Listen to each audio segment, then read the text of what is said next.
Makakayos na kami. Ayan. Bye-bye.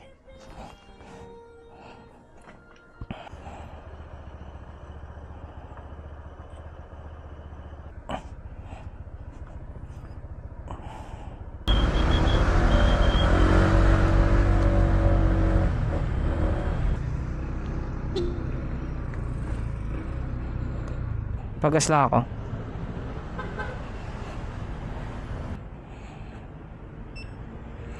Kapapahangin lang din ako.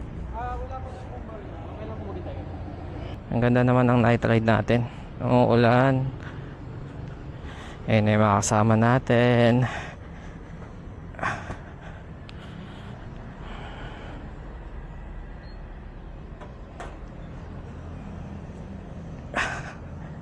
So bago mag-ride, check tayo ng gulong. 28. Okay na yan?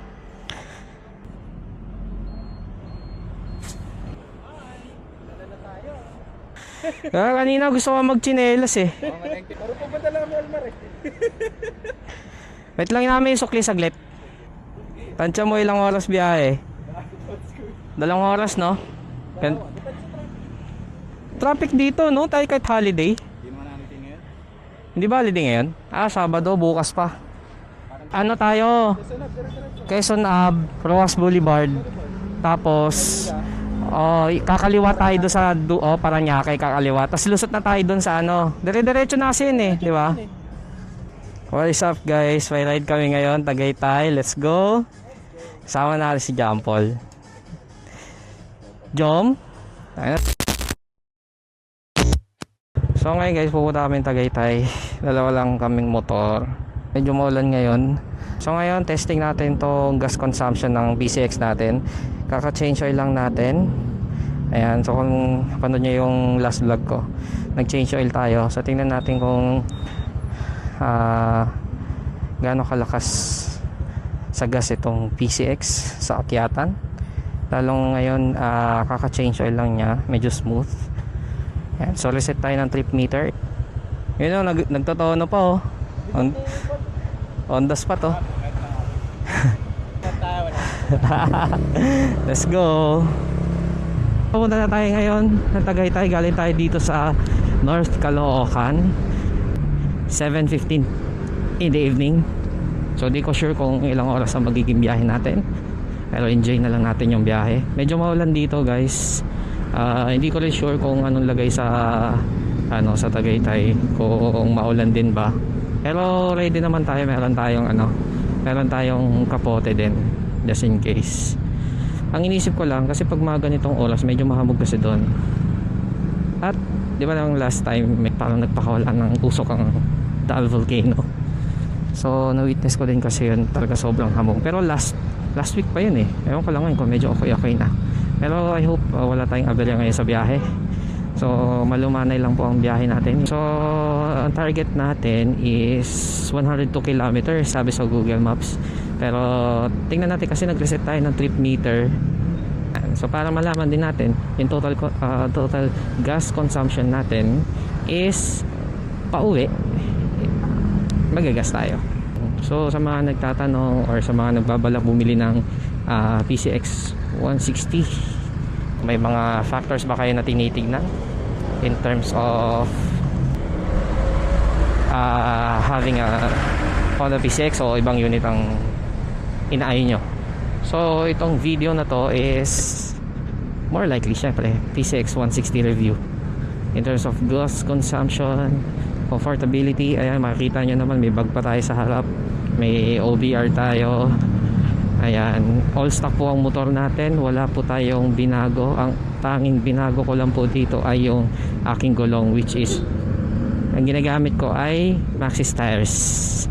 Yun lang. So update ko kayo mamaya. Biyahe muna tayo papunta ng Tagaytay. So siguro maya pagka medyo kasi traffic kasi talaga dito sa Caloocan. Kumikidlat. Ayun no. Dito na tayo ngayon sa Commonwealth. Maluwag naman yung kalsada. So yun guys, magpas yung kasama namin.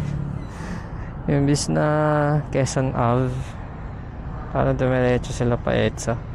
So try natin kung makakontakt pa natin. So dapat dito na sila, no? Gago ka, tayo na mo. Ang layo mo kasi. Lumampas ka, no? Lumampas ka ng likuan. Di ba kayo yun? Tatingin kasi akong gano'n. Sabi ko si Jom yan, ha. Lumampas ng likuan. Di, nantay namin kayo. Tara, tara.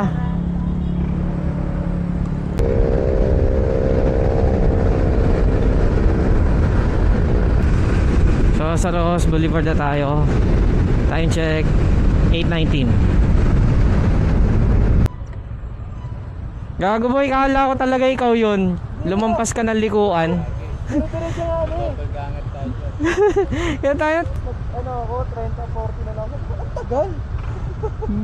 gago nandun kami sa may ano, sa may pag-ahon. Sabi ko, tayo na lumampas sila dyan, tayo na lang natin. Sana wag lumakas ang ulan, ang ambon. So,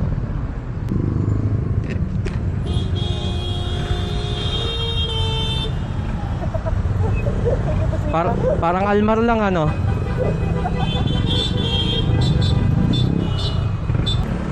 Bakit yung PCX niya yung pinantutulak niya?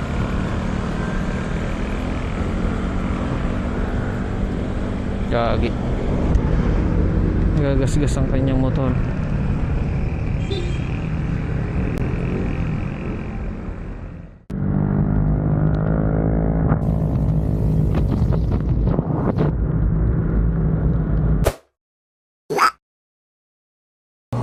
Eh, ba't yan? Dito ba ito? Mami yung ano. Ayun no, inaabot ng ulan no.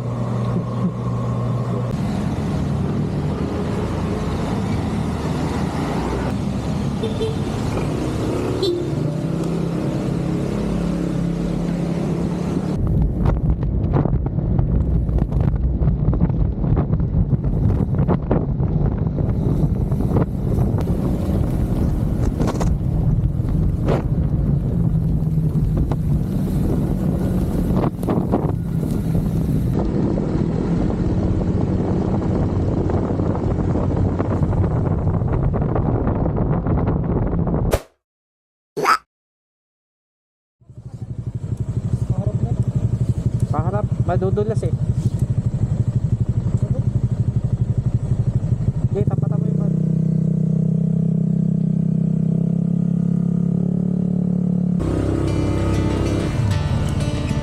Wala. Ito naman tayo.